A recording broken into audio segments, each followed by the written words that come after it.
Tick-tock, you don't stop. One-hit wonders, huh? Ooh, tick-tock, you don't stop. Color Me Bad. Ooh, yeah. They had more than one hit. Did they? They had a couple of, well, on that one album. Ever since Mm. then, after that, there was nothing. There was nothing after that. No, nothing after that. And then they went through this period because I think they came out around the same time as Boyz II Men. Really? Didn't they? I Like sometime like a little bit like after Boyz II Men established themselves. It sounds then like they came it. out, and so there was this. I mean, I just remember from New Jack City, you know. Yeah. So Yeah. whatever New Jack City era was, Yeah. that song to me was hot Right. because of New Jack City. You know. Other than that, so how are you, sir? I'm all right. How are you? Oh man, bright eye and bushy tailed, no Bush. hangover, Bush. none. Bush. In fact, Uh-oh. well, no. Well, this is Two Bros Podcast episode 96. Dot. 4 episodes away from 100. Mm. Boy, oh boy, oh boy. I think for 100, we're gonna go live with a call-in number. Okay. Okay. So we have a call-in number set up, and I think throughout the week prior to that, we'll keep pushing the number. Okay. Keep sending out the number. Okay. So that people can call in. And Call by in the way, 100. Okay. And by the way, this number will be a party line number, so more than one person can call in. Ooh. I get a little. It's okay. All right. It's okay. 100. So 100, maybe we can get up to 100 callers in. And also, you'll be able to log in, chat with us along. Okay. I'm almost there, so I got it all figured out. Okay. And I think we're gonna go live. So you the man. So that is since you fuckers haven't given us any inclination of what you'd like to see for episode 100, we came up with our own shit. That's just what we do here. So that'll be fun. That should be fun. That sounds like fun. So tell a friend. Tell people you know, and say, hey, these guys are gonna go on live. Let's go in and beat the shit out of them. We can take it. Now your voices will be heard and recorded. We can see you if you log in. We'll give you even a login where we could see them if they have a camera. Oh, okay. So we'll see them on the monitor that we if have. They want. If they know how to do it. If they're okay. that savvy. This is all sponsored and brought to you by Uber Conference. Wow. Uber Conference is the best way to get your conference calls done in a collective manner. It's free. That's what? We just did a sponsored ad. Well, yeah. How about that?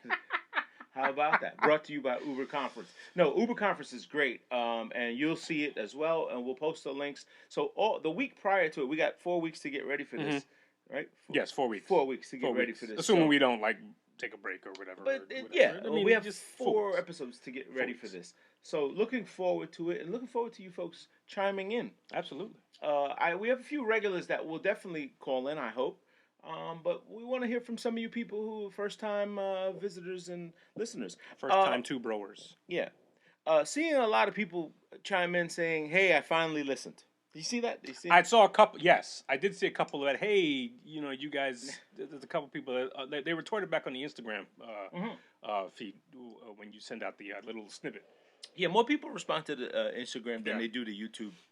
The YouTube people just go, and they watch it and they go, I don't have time for all this shit. Yeah.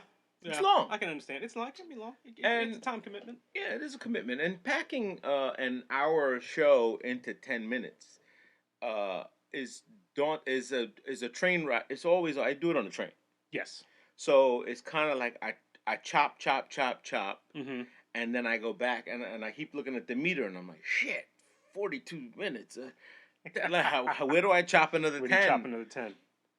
And we talk about so much fun stuff that rolls into funniness, but then I gotta contemplate. We gotta come back. We gotta go back. I gotta contemplate on what not to. And so, if you didn't notice this week on the snippets, I kind of tagged because you tagged it before. Yeah, I said what we're talking about. Right. I'm trying that. That's see how that works out, because sometimes we snip and you don't know what the fuck we're talking about. Right. So when we go to like the NFL stuff, I said on the NFL, topic of, because they're quick snippets. They're Well, you the man. Your fingers can do some nice stuff there. So that didn't come out right, but you know what I'm saying. I'm talking about on the keyboard. I wish I could play the ivories. Can you play any instruments? I can't do shit. When I grew up, I played the viola. That's it because the jazz band class was full, but I had to take a music class, so the only one available was the strings. But I remember you bringing home a recorder, like the recorder. I think everyone brought. Everybody brought home. Everybody brought home a recorder. But I actually stayed with the viola. I actually did it for a while. I actually got pretty good. Myself and if you remember our friend, the late great Ron Chisholm. Yes. He was also a violin player. Funny you mentioned. Yes, and so he did too, and we would play together sometime. We actually got pretty good. Yeah. Yeah, we were able to play a few songs here and there and stuff like that. It might have been like if I'd have stuck with it, who knows? Maybe I would have been a concert string. I played the trombone in school, and completely sucked. Playing a brass instrument, a winded instrument, it's demanding. Yeah, but it takes a little control. Like it's not a horn, just blow into it. Yeah. It's not a kazoo. Right. Although that's pretty fun too. The kazoo. Yeah. Have you ever played a kazoo? Yes, I have.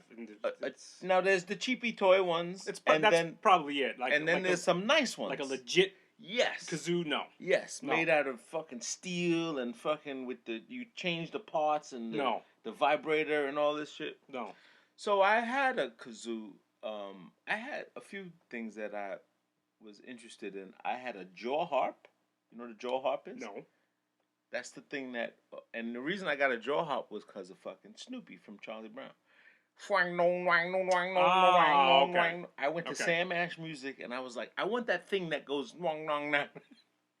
The guy said, it's a jaw harp. Whatever it is, I want one. And they were like, yeah, there's a whole wall of them. They were like $3. They were like, they were cheap. I got this fucking thing and wong wong wong wong wong. I was going crazy with it. Fucking jaw harp. People were like, shut that fucking thing up. I can't. No, it had to, like, when you first started playing it, the reaction had to be. Yeah. Listen, I'm going to get another one because I found another Sam Ash by me. But the kazoo, playing the kazoo, the vibration made me sneeze every time. But it gets in your nasal. Yes, it's a nasal thing. Yeah, it irritates you. Boy, oh boy. It's technically a crime to sneeze now. It is a crime. With all the coronavirus. Oh yeah, it's getting. Well, you take a while to catch on. Huh? I'm slowing the uptake sometimes. It's becoming a crime to sneeze now. Well, I don't know about it. Okay, sneeze on the Long Island Railroad. Watch everyone look at you. Okay, but it's not a crime. It's everybody's like, everybody's very cautious. I don't mean that you'll be arrested. Oh, but you said it twice, so. Yeah, it's okay. The prosecution comes with eyes of, hey, you fucking sneezed, you motherfucker. Yeah, it is getting a little. It's getting a little testy. I think Cuomo declared a state of emergency in New York because apparently there requested. Okay. Requested. Yeah. Because apparently there are some multiple confirmed cases now. Yes, Nassau County has County has a bunch of them. Far Rockaway's got. There's a couple. They're popping up. Yeah, they're popping up, and this thing is not. Before they were concerned that it was based on communication with people from the cruise or the. What we're seeing though, is caregivers who work in different hospitals are coming home and getting it. Well, yeah, because it's. I mean, it's just like I don't want to say it's just like the flu because it's not just like the flu. Yeah. But it's just like any infectious disease that's that can be airborne or can be carried that way. It's gonna affect small children and the elderly much more. Like those are the those small are the, children. You mean like babies? Yes, those are the groups that are going to be affected more because they have compromised immune systems, and so it's going to affect them a lot more. And so, yeah, The best place to get the real is the John Hopkins map. Okay, so John Hopkins Hospital has published the real time map. Okay. And this has been the most reliable, so they say. Okay. Has been the most reliable, non-biased.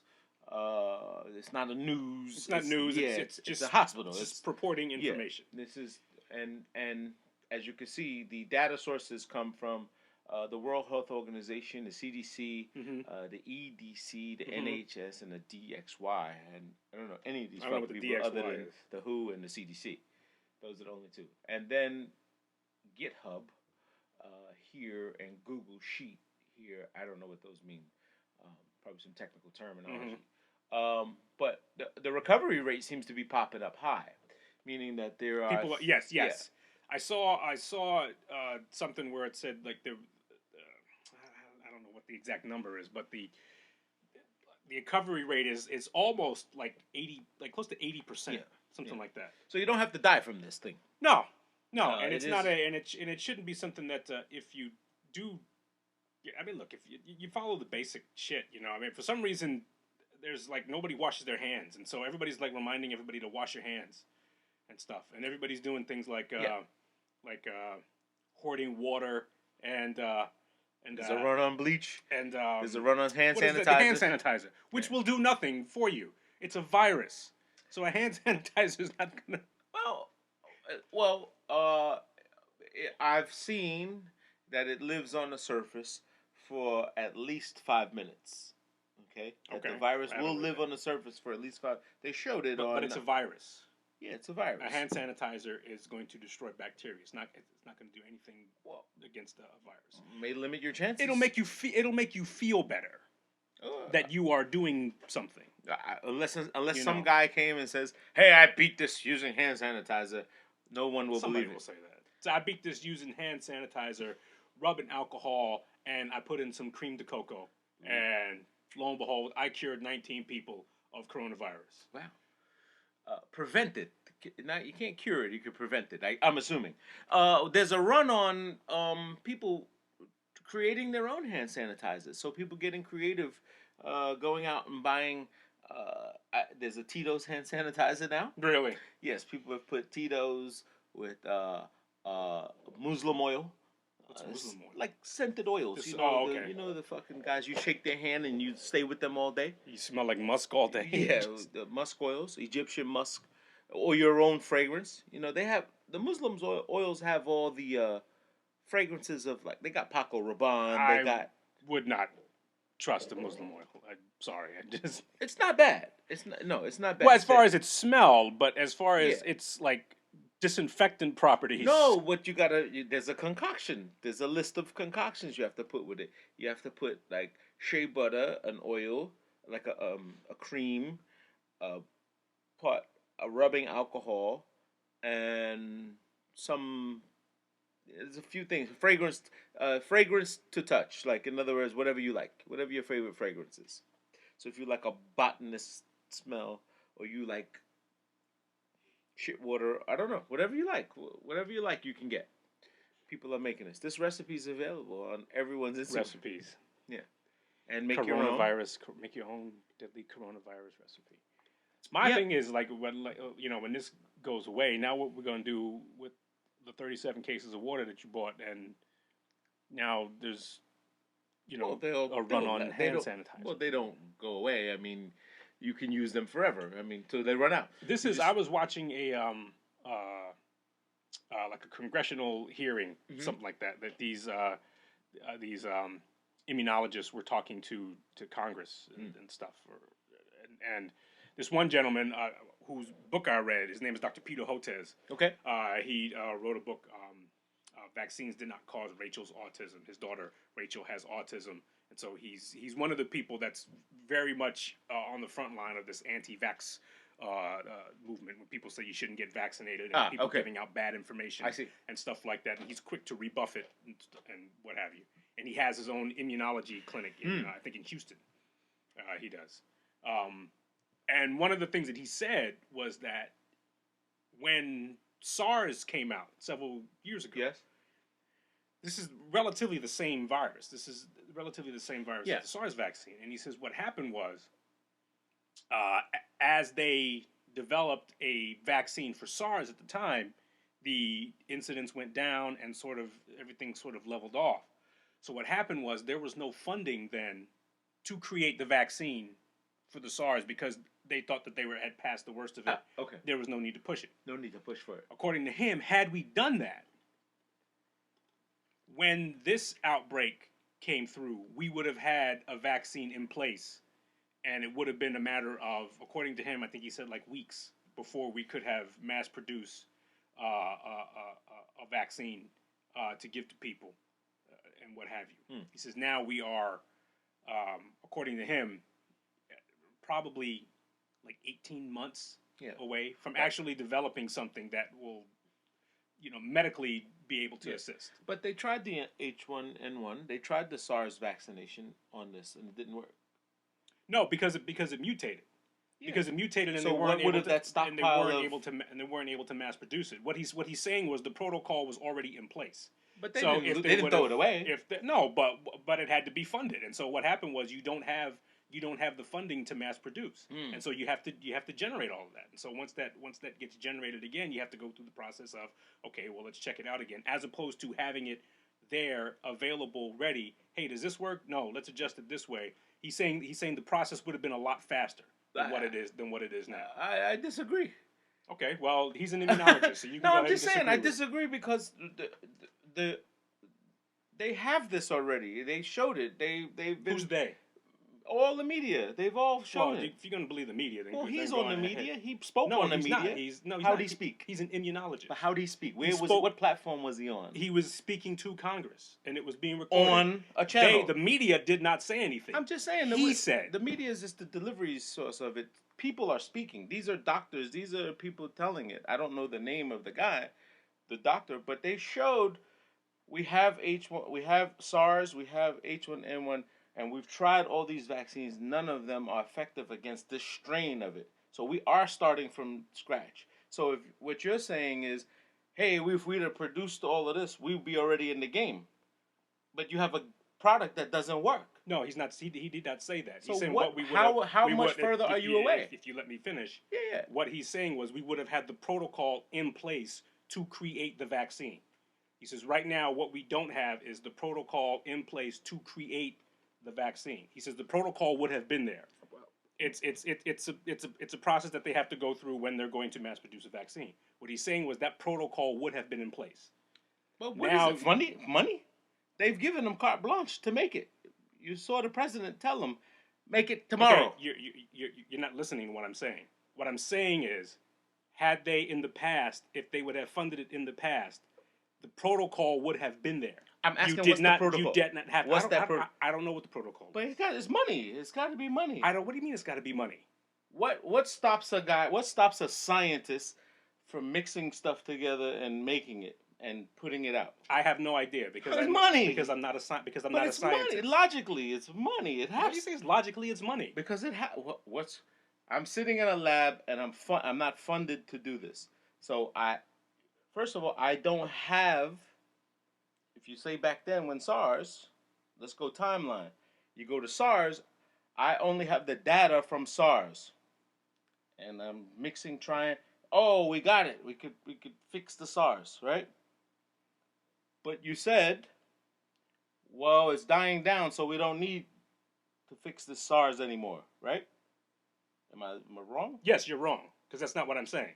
So what are you saying? I am not saying the actual creation of the vaccine. Yeah. It is the creation of the protocol to which you construct the vaccine and how you mass produce the vaccine and how you deliver the vaccine. Okay. That, he said, needed to be in place. He says once SARS died down, that was no longer in place. So now as this came up, we are, yes, starting from scratch. And yes, you go through the process of saying, okay, well, let's use this old vaccine. How does this work? How do we mutate it? How do we change it? Blah, blah, blah, blah, blah, blah. But on top of that is the protocol created to mass produce it is not there. So that also has to be created. I understand what you're saying, and I'm only challenging the word protocol because none of us know what that is. And it seems like the protocol is in place because you have the government telling you, we'll give you all the money in the world. Make it. Well, that doesn't mean it happens tomorrow. I understand. It doesn't mean you wake up the next day I know. with it. And each one of those people are telling them, hey, okay, you saw the guy telling the president, he was with the head of the fucking vaccine company, and he says, we can't do it. And he said, no, you can make it quicker. And he says, no, it's going to take 18 months. This is just the way it is. Now, knowing what we know now. Okay, now you're agreeing with what I'm saying. I understand, but I don't believe that. What I'm saying is I'm not agreeing with what you're saying, because I don't believe that any past stuff from SARS, what you mentioned, would get you any closer to where you are now. So if they'd have done what you said to do back then, we would have had 1,000 kits of garbage. You're not paying attention. I'm paying 100%. You're not paying attention, because I'm not talking about the actual creation of the vaccine. I'm not talking about the actual creation of the vaccine. That's only part of it. That's only part of it. You have to create the delivery system. You have to create how it gets administered, how it gets reproduced, and you don't how effectively it gets available? reproduced. You don't think that's? I'm telling you what he said. What he said was, because it wasn't funded, those things were not put into place. Had it been funded at that time, you would have had the protocol in place, so that all you just basically had to do was, in a sense, cut and paste and say, let's do this, let's do this, let's do that, and would have reduced the timeline to which you could have begin mass production and delivery. Okay, but you're saying two different things, and we'll agree to disagree. No, I'm not saying two different things. I'm very consistent with you what I cannot mass produce something you have not developed. You're mentioning producing something in mass production, and you're somehow saying that this protocol, had he had been given the right to do it, or it had been established, would have gotten you any closer to where you are now. I don't see it. Well, who cares what you don't see? It doesn't matter what you don't see. None of it matters what we don't see. Neither do you.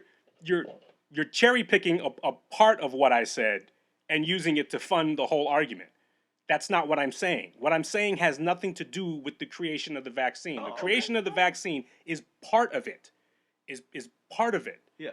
Okay. What he's saying was that since the protocol was not put into place, right? Yep. Now, not only do we have to come up with the vaccine, in geometry, this is an X. You have to create the delivery system. How does it get delivered? What's the dosage? What's the best way to do it? What's what population should get it first? What the human trials should look like? How many, who should we be looking for when we do human trials? What are the results we're looking for? Those are the things that he are saying were not put in place. Not just the mere creation of the vaccine. You have to create it, then you have to put it out, and then you have to analyze the information that's given back to you and saying that, okay, well, when we see this, then we know this is effective. Now everybody have at it. What Dr. Hotez was saying was those things were not put into place, so that's what we are creating. We are creating that demonstration to see, okay, how do we know this is effective? What population do we test it on first? When are we ready for human trials? Mm-hmm. Or, and after how long do we when we see certain results, can we say, okay, this is a go, or this is not worth it? This is listen. That's important. I mean, there's people, and obviously he was muted somehow, and what do you mean he was muted? They didn't follow him. I mean, isn't he saying he had the idea? No. It's not his idea. What he's saying, that this is what happened when SARS came about. It wasn't him in particular. He was saying that when we were creating the SARS vaccine, this is what happened. Got it. He's not saying it's like him. It's not like his particular idea. But who is supposed to follow this? The CDC, the government? It would probably be the CDC. Oh, okay. Probably the CDC would probably hand down the whatever is whatever. The World Health Organization. They work hand in hand, I guess. I think they work hand in hand, but I think the World Health Organization is more of an advisory and a fundraising type thing. Yeah. I don't think the World Health Organization is actually and I could be incredibly wrong, but I don't think they are actually doctors who actually do lab work. I think it's more of it's more of like an advisory or like more of a research based thing. I'm sure there's tons of fucking doctors. I'm sure there's doctors of the world. When the call-in happens, somebody's going to call us and tell us how utterly fucking wrong we both are, and then we should shut up and talk about beer. Talk about beer. Put some tussin on it. Put some Robitussin. For all of our African-American friends and people that are dear to our families and friends, ginger ale is not a medicine. Does not work.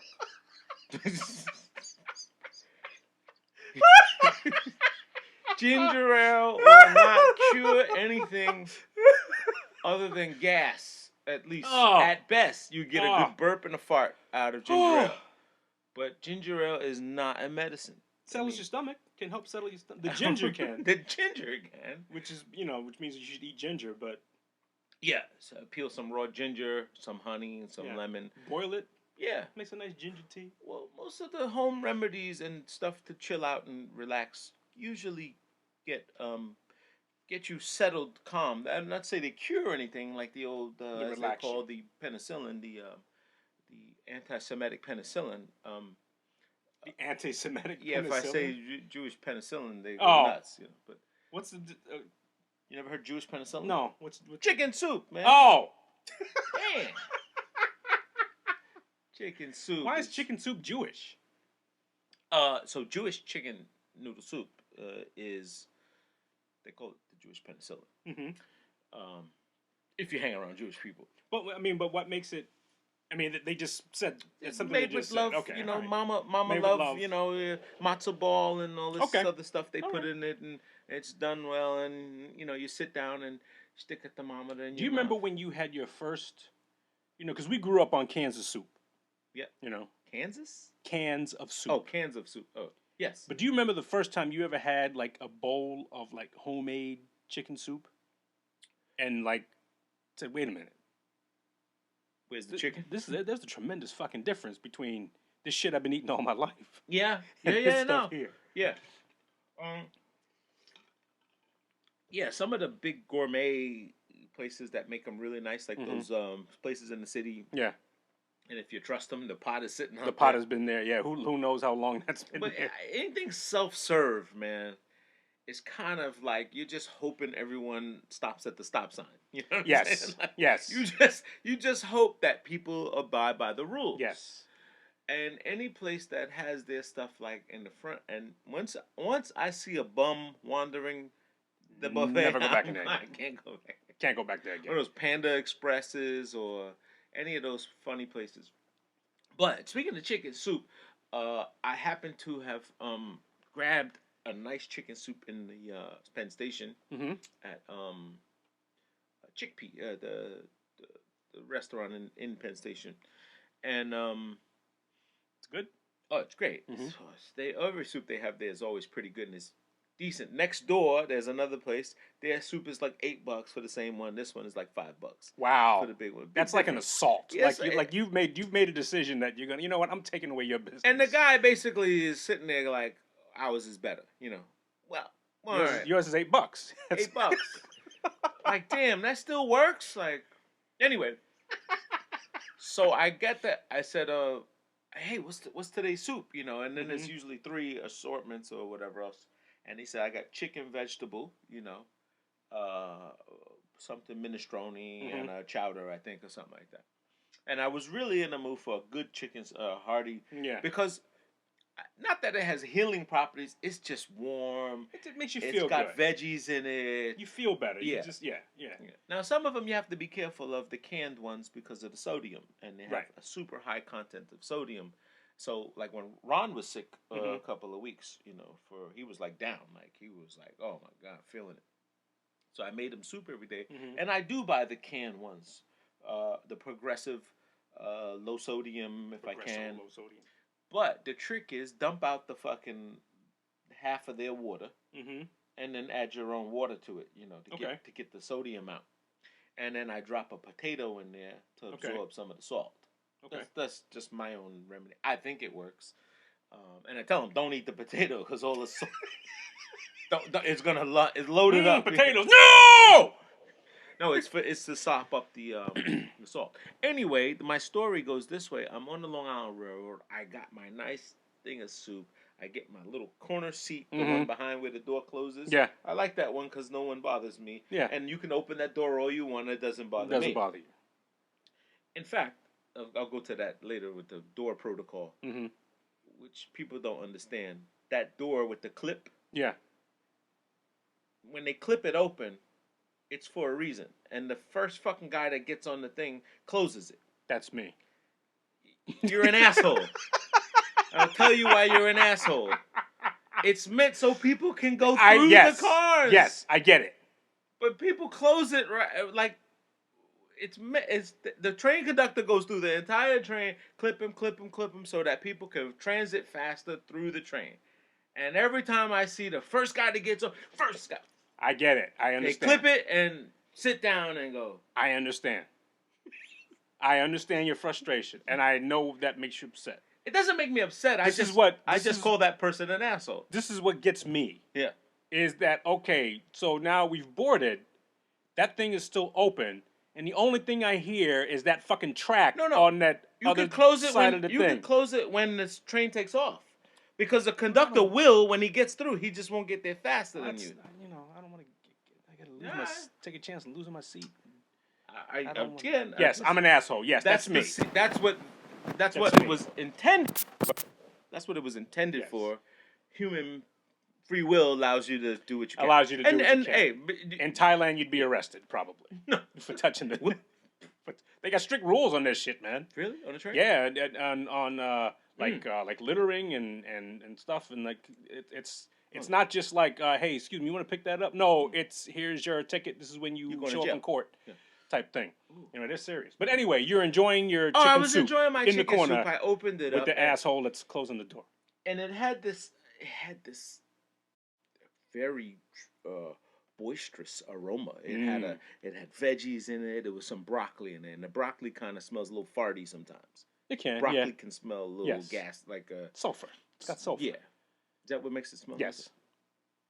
So this one fucking construction worker guy looks like a skinhead. He's got the fucking beard, the goatee, shaven head, tattoos all over him. He's got his tools and his stuff, and he's, I caught the early train. That's when you catch all these guys.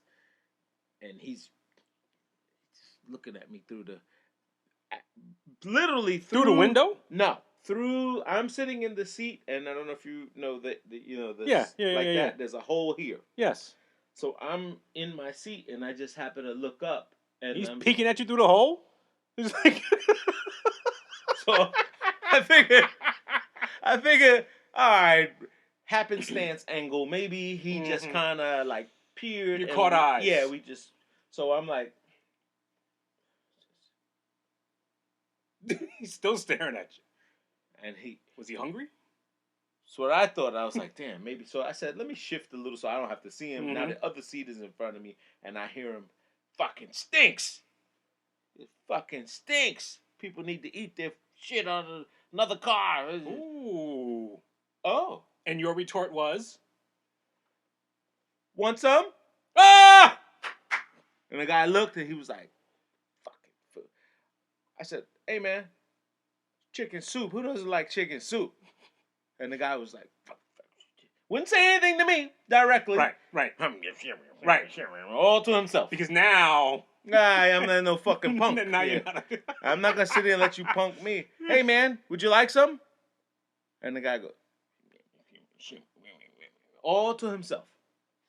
Had he have had an audience and a crew, had he have been egged with someone that fucking shit thing, he would have got courage. He would have had his courage. He would have got courage. And he would have been upset at anything. Chicken soup, slice of pizza. At himself. He looked like shit. Like, well, that's like he himself is miserable. Yeah. And he had a butt heavy, so he had a can and a bag of them. So, he was fucking stinks. Like that beer fucking stinks. You smell like shit. Anyway, that was this soup costs more than your beer. Pretty much. I probably did $5. Butt heavies. I know this bartender who like rallies against the term butt heavies. He hates it? He just hates that term. I don't know who the fuck did this. It's like, no, it's a Budweiser. He says, my guys come in and say, yeah, let me get a Bud Heavy. He said, oh, no, we don't have any Bud Heavies. So I see it right there. Oh, no, that's a Budweiser. It's like, it's one of those guys. Damn. It's like, I'm like, damn, John, easy. His name is John. I'm like, easy, John. He said, no, fuck that. Just a term. Yeah, so listen, man, this thing is. Have you seen what the new Penn Station is now as their I'm there every day. Well, I know, but like they're really like moving ahead with like they've cut out that one ticket booth side and moved it over, and now it's like it's they're not fucking around. When you come upstairs, you've kind of lost. It takes me a second. I go up and I'm like, I gotta go over here. Okay, there's the Shake Shack. I know you look for landmarks. Yeah, I look for the Shake Shack. You look for landmarks. I'm where's more Rose's Pizza? Okay, now I know where I'm at. I go more on the other side now, on the Amtrak side, and I go that because where I'm at is on 8th Avenue. So you come 27. So I come the back way. You come the back way. Yeah, my office is right across from FIT. Okay. On the 27th Street. But they're always filming movies. It's always filming episodes of something. There's always a Haddock trailer there and somewhere in that vicinity. And a bunch of skateboarders. Oh, yeah. Tons of skateboarders. Yeah, so this coronavirus thing is becoming something of something a new thing we need to worry about, and like always, I think the American people seem to rally together and do the right thing. Humanitarianism kicks in. I mean, hopefully we can take care of people that need to be taken care of. So I mean, if you have if there's some elderly people in your neighborhood, maybe. It might be worth it to just like stick your head in and say, hey, I hope you're okay, and you probably really shouldn't be going outside and stuff. Do you need to get me anything? You need me to get you some groceries, or, that type of stuff. Well, with the all the businesses like airlines stopping, travel slowing down. Yeah. So we're starting to see the tail end of the effect, and that effect is causing businesses to somewhat kind of say, hey, man, we don't know where this is going, but if people aren't traveling, and I just learned something with the planes, so why would you cut back these flights? It seems to be like the flight is going whether it's sold the tickets or not, right? Mm-hmm. Like if you say a plane to Orlando is going anyway, if whether it's 40 people or 60 people, it's going. Okay. But when there is a number that they don't want to fly it with, you know what I'm saying? There is a number that says, hey, man, this ain't worth it. It's not cost effective. What I did not know is that every actual plane from the, like Delta or whatever else, well, not all of them, most of them are leased, okay? So like a car. So you're paying $300,000 by Delta and by the maker of a Cessna or Boeing or whatever else, and they're making payments on these planes. Yes, So I didn't think of this. You think you bought the plane, it's yours. Right. Most of them have leases. They do 10-year lease and then or 5, and then they turn them back and repair and say, hey, it didn't last the 5 years. I want new ones and whatever. But the numbers are astronomical. $500,000 a month per plane. 330 for different size, different price. And when you look at those numbers, that shit ain't easy to fucking peel back. Like there's thousands of planes leaving a day, etc., and we see the end result. We get to where we're going, we get off. But when someone's sitting there crunching the fucking numbers, going, damn, if we don't fucking slow, we're not getting the ticket sales to match our even lease payments. You know what I'm saying? So forget profit. I guess profit is one thing. These companies make a lot of money. But then you also have staff. You have attendants. The pilots got to get their money. You pay rent at the airport. You pay JFK. Every airport, you pay a rent. You pay something. You pay something to that. You're a vendor. You're a tenant. Right. So if you have 15 hangars and you got 15 ports, you're paying for that shit. And you got to pay a monthly payment. I did not know the monetary science behind just a simple, like an airport, which we take it for granted for all these years and think it's simple. But man, it's not easy. That's no easy. So when you scream at your $200, just I want to fly for free, Damn, it trickles downhill. No, you ain't flying. No, you ain't flying. You ain't flying. Unless we did some egregious shit. Yeah. So there'll be things are going to be at a premium. I mean, I think for people who are running on all these chemicals and trying to overprice them, the what you call it said Mayor Lord Cuomo said anyone caught will have to pay a fine. Caught doing what? Gouging prices on hand sanitizer and stuff like that. Yeah.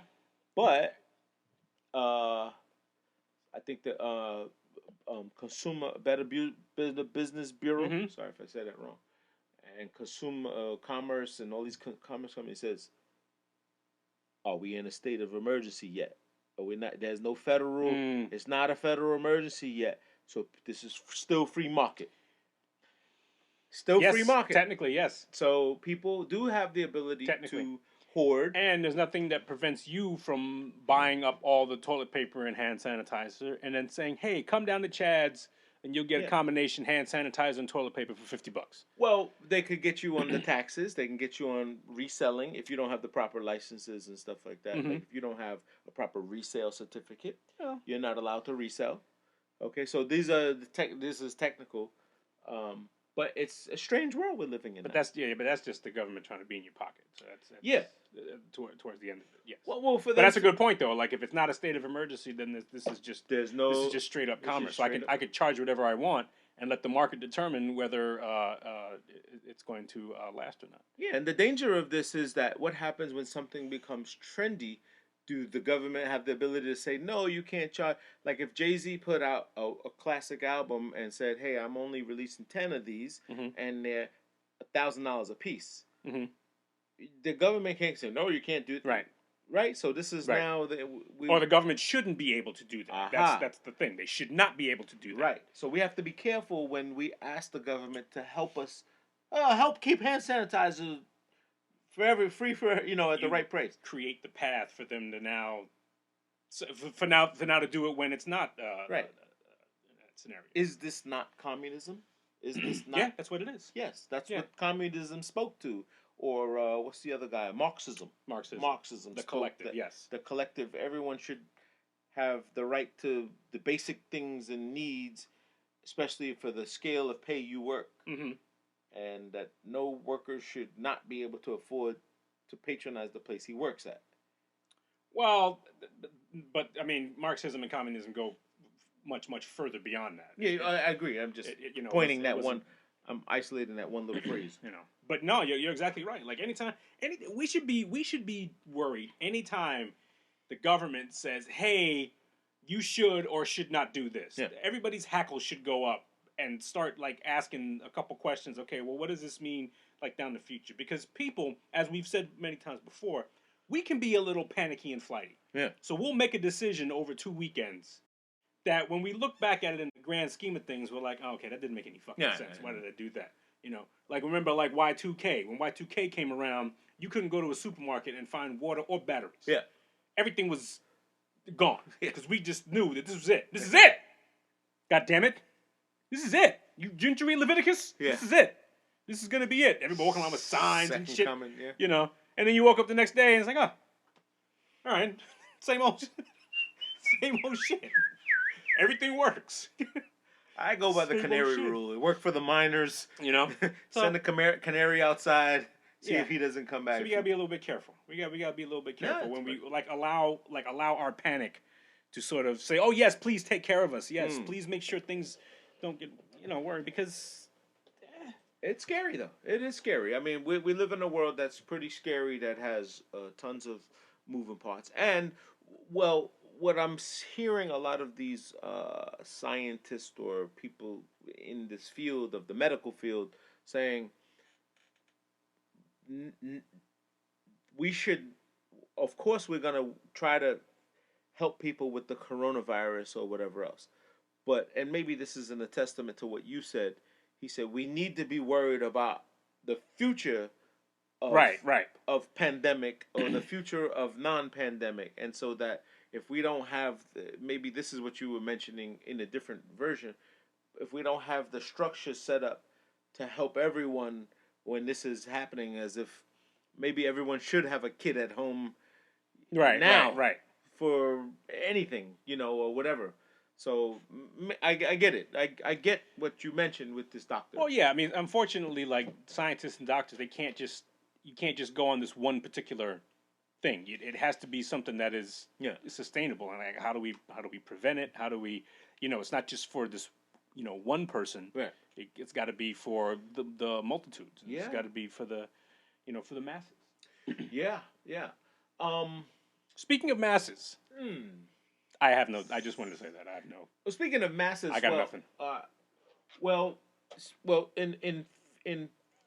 in retrospect of masses, today's high school championship game at Fordham, varsity for I think it was Cardinal Hayes versus St. Francis Prep was canceled. Oh, did they? Because of the corona. They felt that there was too much collective of masses, and they said, not here. Nah, we don't want it here. We don't want it to be the place that says you got it here. Yeah, you see, you wonder when it affects life. Well, not only that it affects life, it's like, are you doing it because you have credible information that says this is a good idea to do, or is it what you just said? Is it, I don't want anybody to say that they got it when they came to the city championship game, like the liability thing. Yeah. Because that's another, and I guess that's well, this is Fordham University's call. So that's what I'm saying. I guess you got to protect yourself, but then are you doing it with information so if we found out that the community of Fordham in that area, there was really no threat, everybody seemed to be relatively safe. You can't stop somebody from Long Island heading up there and stuff like that. But, you don't want to do that. There's no credible threat. Let's go on and have the game. Do you then rescind your liability should something happen? And why then, if you do get sick, why then is it Fordham's, why, if you got sick at the game, why is it Fordham's responsibility? Right, you come at your own risk. You came on your own. Right. So unless Fordham University is handing out freaking dirty toilet paper or some shit like that, or which they could have. But it's a weird thing. It lends all these things like liability and stuff. A lot of things being canceled. There's talk about potentially canceling the Olympics. In Japan. They canceled. Japan has been saying we ain't canceling shit. Yeah. But they canceled South by Southwest. South by Southwest got canceled, which is one of the biggest concerts in Austin, Texas. Festival. I know there's a couple guys that are on my Instagram feed who were going to this. There's like a fitness industry thing in Ohio. Okay. That got canceled. That a lot of people were bitching about. Really. A fitness convention. Well, that's fitness personalities and coming to meet and their followers and stuff like that. Right. And it got canceled. But but people didn't get refunded. So it was kind of like a little shady. Yeah. And some of the personalities said, look, if you're not going to refund people, the guy said, I think I still have an obligation to go there, because if you're not going to give people back their money, at least they should be able to say, I've you met can go at your own risk. Right, you go at your own risk, and you don't want to, and we'll meet at the hotel and stuff like that. Yeah. He said, but he thinks it's, a couple of them said it's kind of shitty that if you're not going to give people back some money. Right. That, you can't say no and don't let me collect my $200. Right, exactly. He says, it's not refundable, no, So, so you're running into these shits like that, But since we're talking about basketball, congratulations. Yes. To your young fellow, Mr. Teron Whitfield. Maybe we shouldn't say his name. Coach but he's T. an adult. Coach T. Coach T. Coach T. TY certified. He did his thing. He came. The prodigal son returns. Came back to Malloy after playing 4 years there. Couldn't win a championship as a player. Came back 10 years later to win it as a coach. So they are the freshman city championships of the CHSSA. That's the Catholic High School. Something. Yeah. Catholic High School, blah, blah, blah, blah. Yeah, blah, blah, blah, blah, CHASS, Catholic High School Athletic. Congratulations to him. Yeah. Congrats, Teron. A job well done. He was suited and booted. I saw that. I saw them in his turtleneck. It's such a hard thing for me to keep. I always tell him, dress. I'm not a fashion guy. Mm-hmm. I get dressed when I have to for work and stuff like that, but the respect level comes such at a high level when you look the part and you play the part. It's unfortunate that people judge by sight and then merit, right? As opposed to merit, then okay, but yeah. But you can't do it in sweatpants and and joggers. Yeah, I don't think you got to do the suit thing, but I think we gotta be able to look and see who's the head coach. Yeah, and say, oh, that's probably the head coach. However you want to do it. You could do it in a Bob Knight did it with a sweater vest and whatever, all that stuff. Whatever your look is, you can do and it's got to be you. Correct. It's got to be you, whatever that is. So Correct. if it's a suit and turtleneck, I kind of like that look on him. Yeah. And if he felt comfortable doing it, yeah. Maybe that'll be his thing forward. No, absolutely. So shout out. The kids really bought into the system. They bought into what he brought to the table. He's, I think, the only guy there who played Division One. And at that level, even though he played at a small school, Division One. Some people try to take credit from that.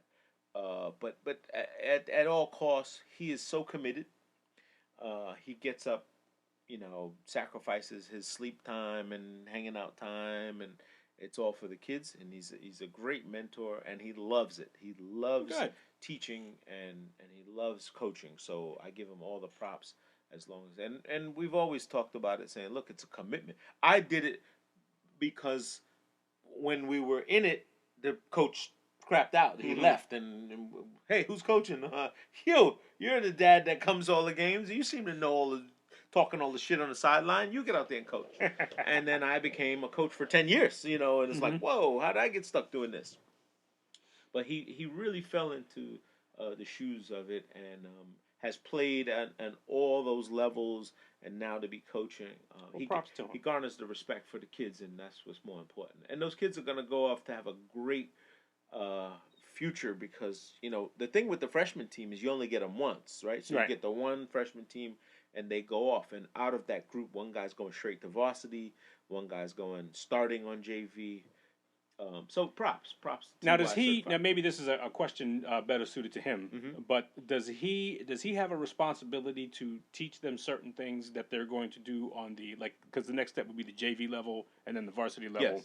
Like I'm assuming they do that in JV and varsity. Like there's certain calls we have, or there's a certain way of playing that we want our people accustomed to. Yeah. And so the freshman squad is responsible for making sure that they at least get introduced to that. Is that part of? Yeah. So he could explain it better, but that feeder ground is so important. And I don't know what schools take that precious part of it, but the feeder ground is so important to let them know what's ahead. So it's a continuation. Yeah. Okay. So him playing at all those levels, starting as a freshman, went to JV, and then played 2 years of varsity.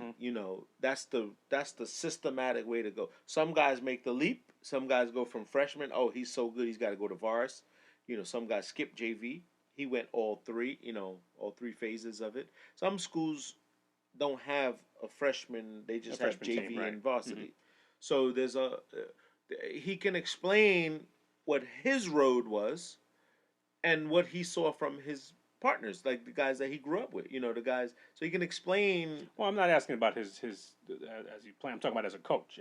As a coach, is he instructed to say, hey, they need to be able to, before they come up to JV, we want to make sure this kid understands what this is, or understand what that is. So I think so. Okay. I would only make an assumption, but the rules are the same. There's basketball rules are the same from each division. I'm not talking about rules. I'm talking about, so if a coach on the varsity level, if the coach on the JV level has a certain play that he wants to run. Yeah.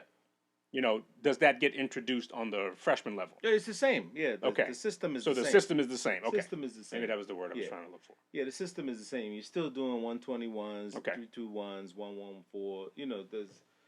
They're all the same. There's just different coaches have a different vernacular and delivery system of how to do it.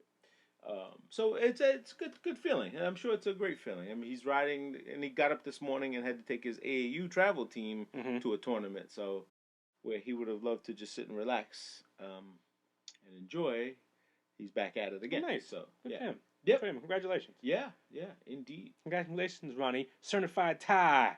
Certified. Yeah. So in other news, what's going on? Aaron Judge, boy, Oh, that kind of pisses me off. They want to take his rib. Well, it's like he's been in pain for like 6 months, and they couldn't figure out. So when did this happen? This happened in September? They figured it happened at the end of last season. That's when he got hurt. Yeah. And he's, not really injured, but he just felt funny, felt sore, and it never kind of went away. Got examined, they didn't see anything. Got examined, they didn't see anything. Oh, I feel better, I feel better, I feel better. No, now it's back again, didn't feel anything. Got examined, and all these things, and they just were really frustrated because, okay, look, something's going on. We don't know what the fuck it is. And finally it came revealed that he has the top bruise part of his rib is cracked. That he has a crack on the top part of his rib. And so now the question is, okay, do we have to get surgically repaired? You can actually remove the rib if you want and stuff. Oh, you could be like Janet Jackson. So yeah, but it's like it took you 6 months to figure this out. I mean, that's what pisses me off about it. Like, why did it take 6 months for you to figure this out? I thought an examination. And it's probably worse. Probably because you didn't know that was the case. So it's something that probably could have used. If you'd have known that was the case, then you would have probably rested for a month and. Well, so let me get this straight. At the end of this happened last year, right? I mean, last season. They attribute it to hitting a wall, a play like he either hit a wall or he came down, and he said he felt something, but he didn't. Wasn't really any pain. He was able to play through it, and nothing. So that's what they attributed to. Right, that he kept playing. He got up and played. And then a few days later, he was a little sore. Nothing that stopped him from playing, but it just was always there. Which on the Michael Golick, those guys saw, and they emphasized that, and he missed the ball. Like, he went for the ball, and he missed it. Yeah. Not that it would have made that much of a difference, but had he caught it, and you'd have felt better about it. Yeah, you'd have felt better about it. Like, he went for the attempt, but he even missed the ball. So whatever. But listen, if you're a fan of baseball, baseball's a long season. You hate setbacks because they take, they can take a bit longer. Mm-hmm. But hey, listen, it's baseball. So baseball takes time. So So are they crippled? I mean, are they? No, they're not crippled by any stretch of the imagination. So Stanton out. Stanton's got a problem with his leg. Yeah. He's apparently feeling better. There's their pitcher Luis Severino, who's not going to pitch this year because he has to have Tommy John surgery. Which you have to have a tendon repaired in your elbow. So that takes a year to recover. Wow. And wasn't he supposed to do it earlier, like they said? No, he had this is another case in which he had he was pitching and then he just felt discomfort, and they examined it and then they found a tear. Wow. And so usually when you have a tear, get examined again, and so that's it. And the Brooklyn Nets fire coach Kenny Atkinson. I don't know why. I don't know. I'm perplexed at this. I don't follow basketball the way you follow basketball. Yeah. But it seemed that this Brooklyn Nets team was like a really scrappy, like they played well together. I don't get it. And they were doing well. They weren't, no threat to anybody, but you know what? They looked like they can are they making the playoffs? They can make the playoffs. They can make the playoffs. They're gonna make the playoffs. So you can make this stretch run here with this guy with the scrap team. With the scrap guys. Your studs aren't there. Yep. Kyrie Irving is not, he's hurt. He's not doing it again. And even if he was there, he'd probably be bitching about it anyway. Yeah. He shows up when he wants to. You're paying and waiting for Kevin Durant, who's not showing up this year. We'll see him next year.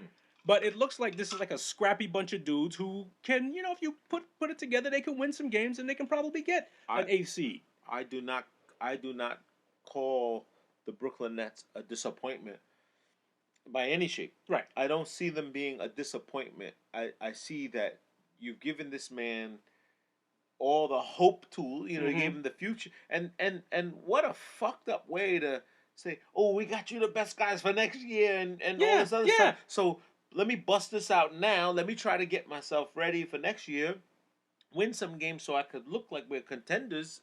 And then when I get the studs, I get my studs back. Oh my God, I'm gonna be. Which makes me believe that they have their coach in mind. Yeah, like whoever this dude is, whether I know there's speculation about Mark Jackson. There's speculation about a couple other dudes. Yeah. Whoever this other guy is, he's on board. He's ready to go. So because of that, you got to get rid of this coach now and then start the new wave and get everybody. I'm not 100% sold on that. And what I even think is that puts so much pressure on the new coach. Yeah. Because you got a benchmark here that you got to do better than. Right. At the worst line of defense, now you got to do better than that. Right. And that's gonna be fucking. That's hard. That looks like it's hard to do. And I don't think you're gonna get Durant back.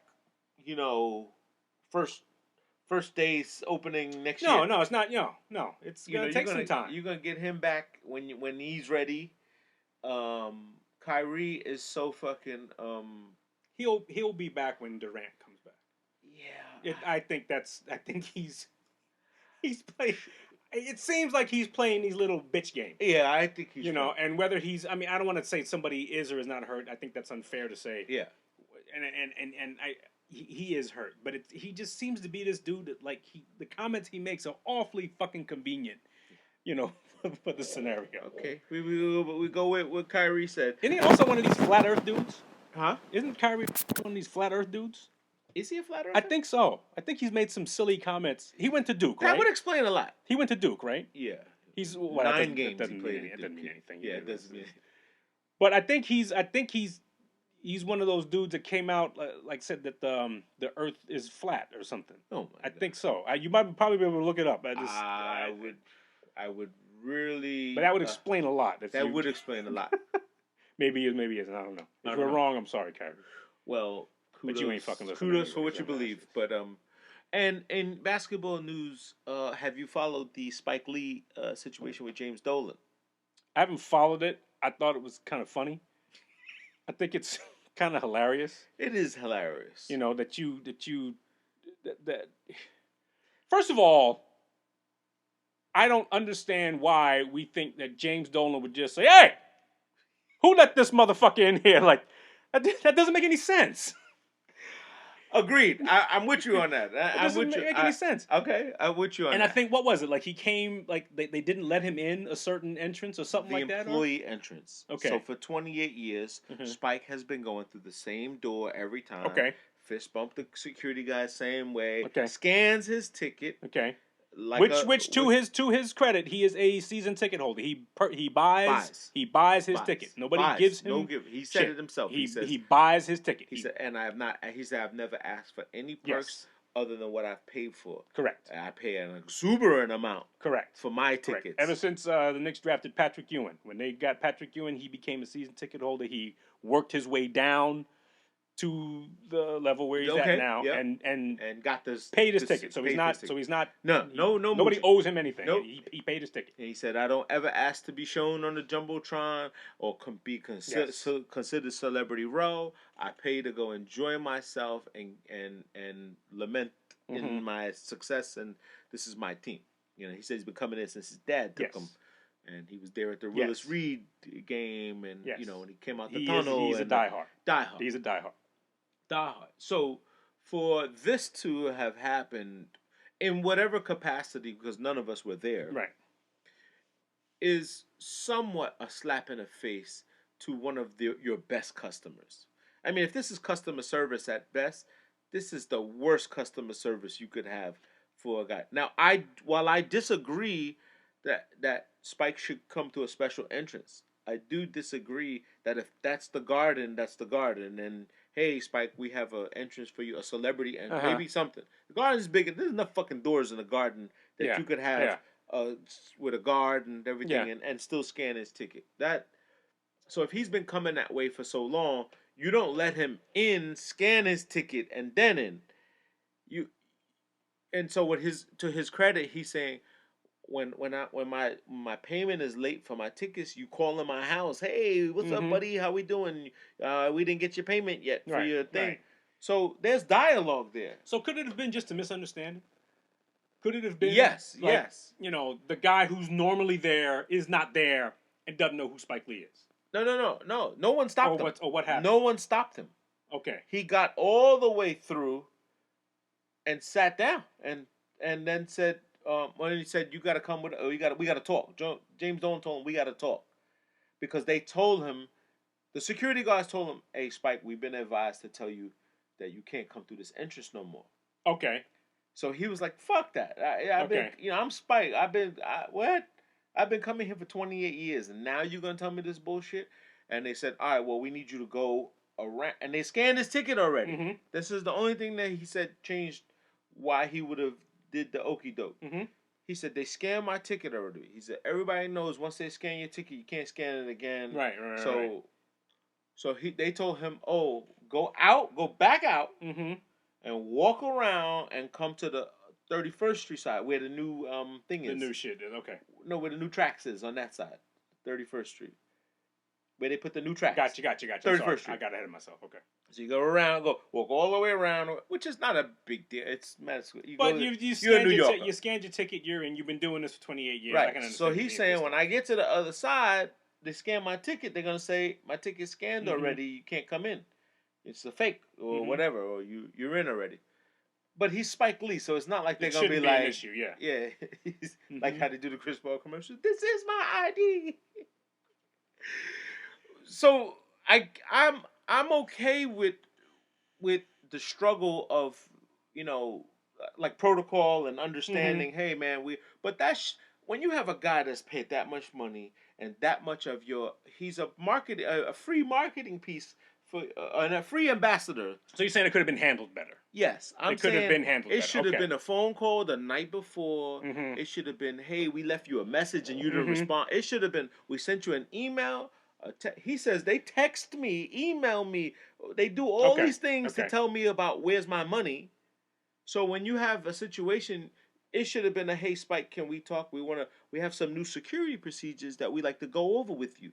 For your bet, you're supposed to tell a guy it's for you. Okay, that's what I would have. if I was in charge. I understand. In theory, you know what I'm saying. I understand it. I think it's just because the Knicks suck. There's nothing else to talk about. So now you have Spike Lee getting and him, and now buddies with Charles Oakley, who just the comment he made was arrest me like you did my brother Charles Oakley. Well, Charles Oakley was he was starting to jack dudes. So it's not like, yeah. And I don't think, forgive me, but, there's a difference when Charles Oakley gets aggressive and Spike Lee gets aggressive. I understand. I see Spike Lee getting aggressive. I'm like, I can kick your ass. I have bug spray. Cricket. Spray the cricket. The little Mars Blackman. But the thing with Charles Oakley was, and I don't know what happened. I think like with Charles Oakley, like he was like talking shit. Dolan's in front. Yeah, he was talking. He was just like talking shit. Was he drunk? No, like he wasn't drunk. No, he wasn't drunk. Okay, and he was telling. He's just mouthing off, just being loud. Come on, Dolan. Hook me. I need that job. He's telling them. Oh, shit like that. Okay. Yeah, like yo, if people want me here, why am I not at the luncheon with the Legends lunch? He's telling them like, yo.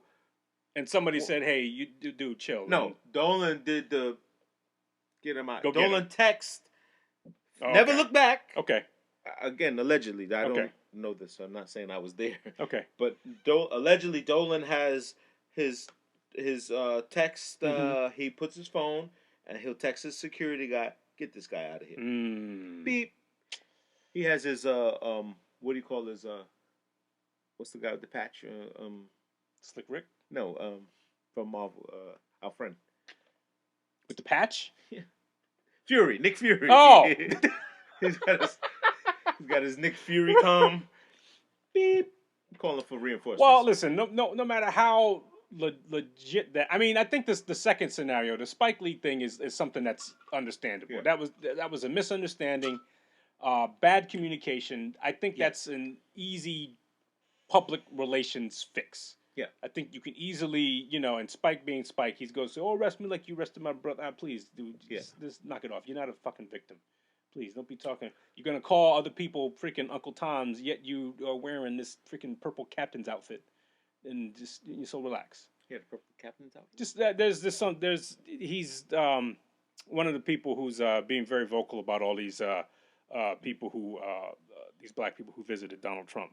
And a lot of people on CNN calling these dudes Uncle Toms on CNN. Really? You're supposed to be like a professional reporter and whatnot, and you're calling these dudes Uncle Toms because they support Donald Trump.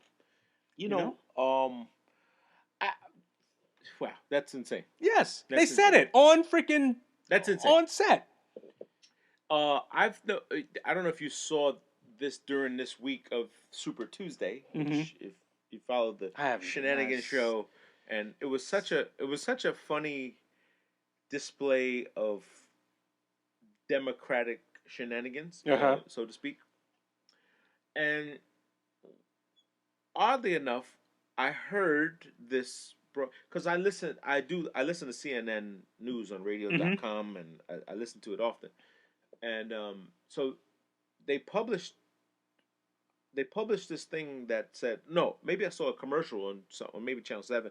Fox, maybe I was watching Fox, and they said, Fox News has just surpassed CNN. It's the best news. Bum, bum, bum, okay.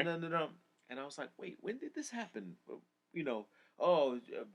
Beat Don Lemon and this and that, and they were ranting and like raving. In the ratings and stuff. Yeah, like the ratings came. The ratings are in, and you guys got to check out Sean Hannity. He's over all these Anderson Cooper. He's top rated. Like as if he won an award or something. Right. So I was like, really? Damn. Wow. So that night I tuned in to Fox News, Sean Hannity. And who did he have on? He had a surprise call from Donald Trump, and he had a phone interview with Donald Trump. Okay. Talking about Corona and talking about Sean Hannity is the biggest ball washer that I have ever seen. You scrub balls with a toothbrush. You lift his cock up. He lifts it up. And you scrub. Oh, did I get it, Mr. President? Trims it. And manscaper. That's what you are, Sean Hannity, a manscaper. He's a manscaper. You cut that orange V and you make him. Oh, does that look good for you? You make a V in Donald Trump's manscape. You're a pussy. You sweet bitch.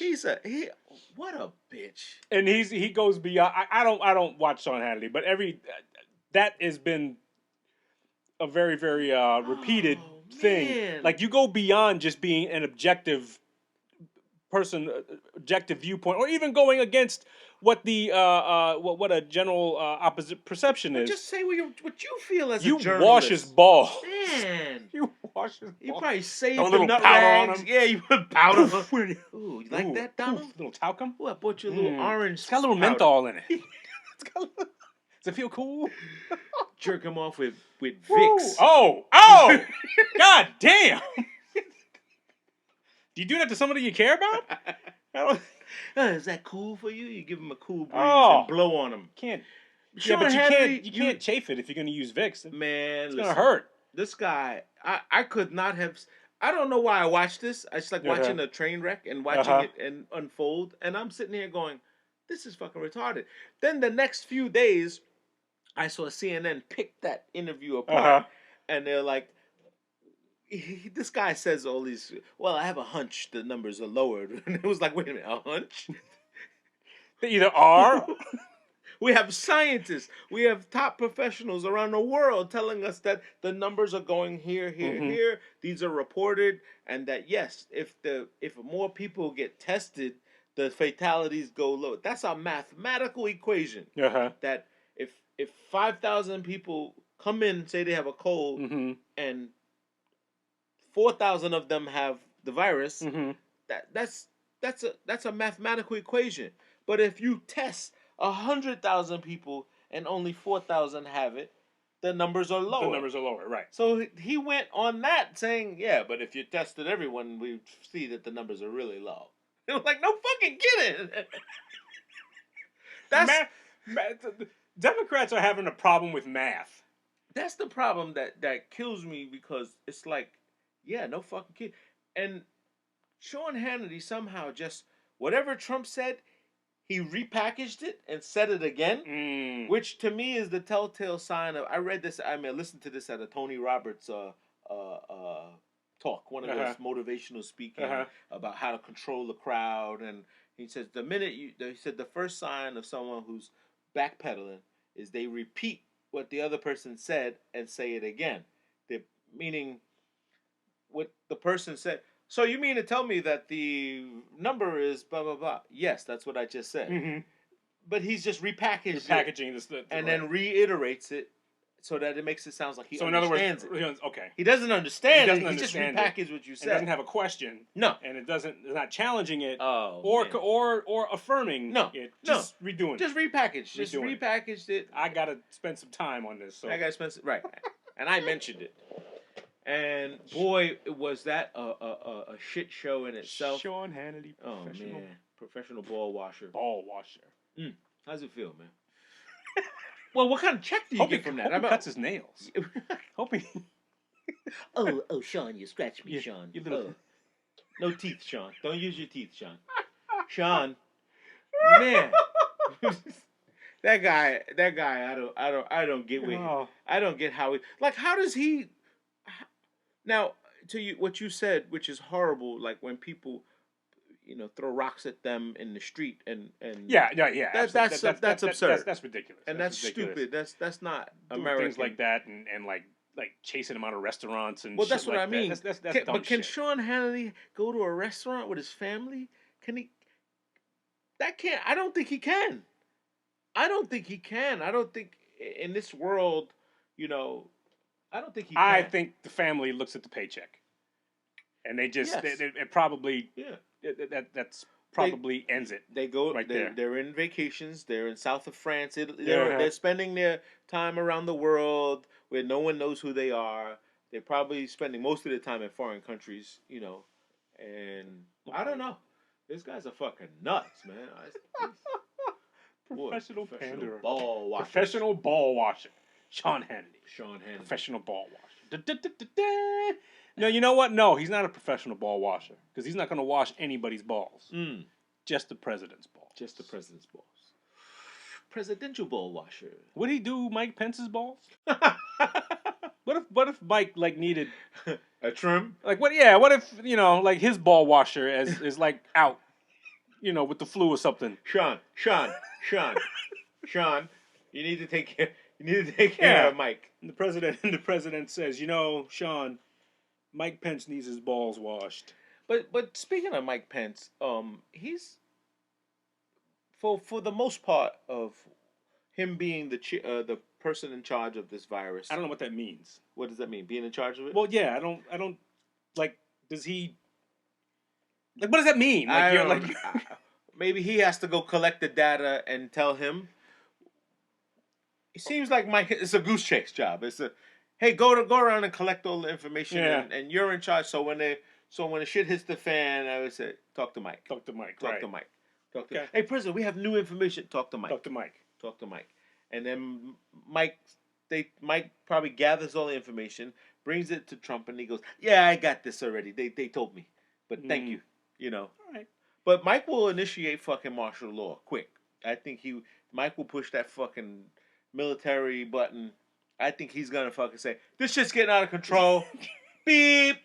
Where are your papers? We're just gonna alpha male the fucking virus. Yeah. We're just gonna. No, we're bigger. We're stronger than the virus. Yeah. We've been around. We know that's why during the whole impeachment shit that was going on, I was asking myself. What happened? I was asking myself, okay, so you want President Pence. That's what you want. Right. Because that's what's going to happen. Right. Let's say this goes exactly the way you think it's going to go. Now what do we do? So Mike Pence is your president. And did you pencil this in? Did you prepare for this or just, And is he going to do anything better or is he going to do anything other than what his boss told him to do? So it's kind of weird how that shit. It's pretty funny, man. It's funny, but we're living in different times. We're living in strange times. It's weird. This is different though. I got into a little Facebook spat. Ooh, we love Facebook spats. Somebody, anyone fun? No. Just somebody who I used to go to school with. They I think they were commenting on when Elizabeth Warren decided she's going to drop out of the race. Okay. And so she put up a post that said, "Fuck this fucking patriarchy." Who said that? Elizabeth Warren? No, not Elizabeth Warren. Your friend. No, Your friend. right. Said viewer. Said, fuck this fucking patriarchy. Mm. And I, in the comment section, it was like one of those things, like I saw it, I was feeling a certain way. And you reacted. I saw it right then and there. I normally don't go through shit. It just like I opened it up and there it was in front of me. Okay. And so I replied with a bunch of laughing emojis. Mm. That's all I did. Right. And then I decided to go back and look, and there's a whole bunch of like hateful shit. I was told, this one girl told me, go fuck yourself until you're dead. Ooh. And whatnot. And I said, if I do it, will you watch? And so, and hard to do. And she, my classmate, my classmate, former classmate, she asked me to, explain what that is, and I felt I owed her an explanation. Sure. So I did. I gave her an explanation as to why I think this is kind of ridiculous and blah blah blah and stuff like that. So whatever her retort is after that, I don't know, because I don't want to get into online banter wars and stuff because you get nowhere. Because you get nowhere with it. So it makes no sense. I'm surprised I did what I did. Mm. And then when I saw it, I was like, oh. But then when she responded, I said, okay, I at least owe her a response on her post. Well, these people, I mean, anyone who has an issue should take their concerns to the polls. You should take them to the polls. And more importantly, you should take it to your local government and where you be more effective and try to find some resolve and get to know your local government. That's what I'm concerned about. I'm concerned about if everybody who is, being very vocal about what's happening for this run for presidency. Yeah. Are you concerned about what's happening in that, that 1.5 block radius of where you live? Because that will affect you more. I ask everyone all the time, whenever we want to talk politics, I say, stop right there. Who's your local congressman? Mm-hmm. Who's your local, and they can't tell me. Mm. Not one person can tell me. But you can tell me all about the high-end government because this is what you see on TV. But no one knows either their borough president or their district. Even people don't even know what district they're in. And you could probably walk in their office.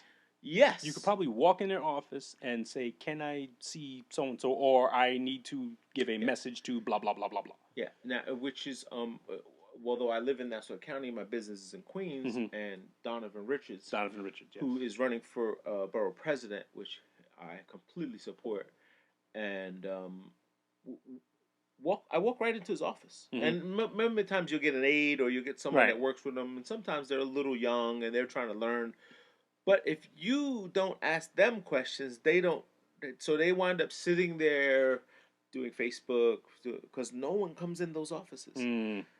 And I go in and drop off a lot of shirts and stuff and donate, and we give excess, and we did the Bahamas, and we did all that. But the point is that they're there for you. They're public servants. Yeah. And so when you want potholes fixed and you want street lights, you want a corner that's all like if you have a corner that's always a traffic jam when you go to work, like we've been complaining about.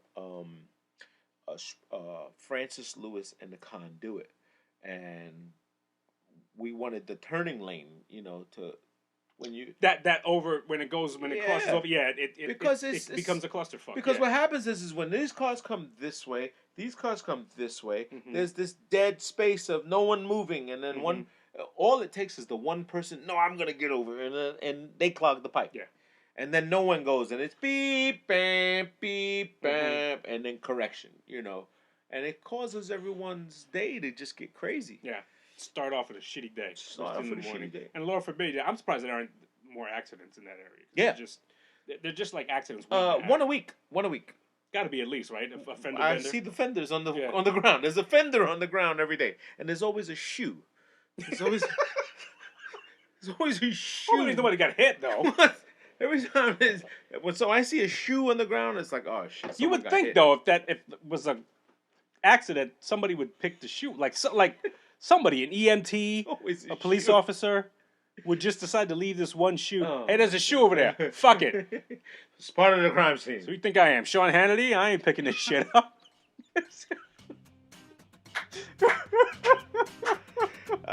That was a good one. And with that, we're out of here. All right, party people, try to have a blessed week, but more important, be a blessing to someone else. Or fuck them. Two Bros Podcast, episode 96. Be on the lookout for a call-in number that we are going to be... You're going to put it up on this episode? I'm going to post it up. I have it posted already, but then we're going to keep posting it every time. Okay. We're going to keep pushing for the call-in number and an account. Maybe we'll do a countdown clock. Doot, doot, doot, doot, doot. Peace! Yeah! That's what they said.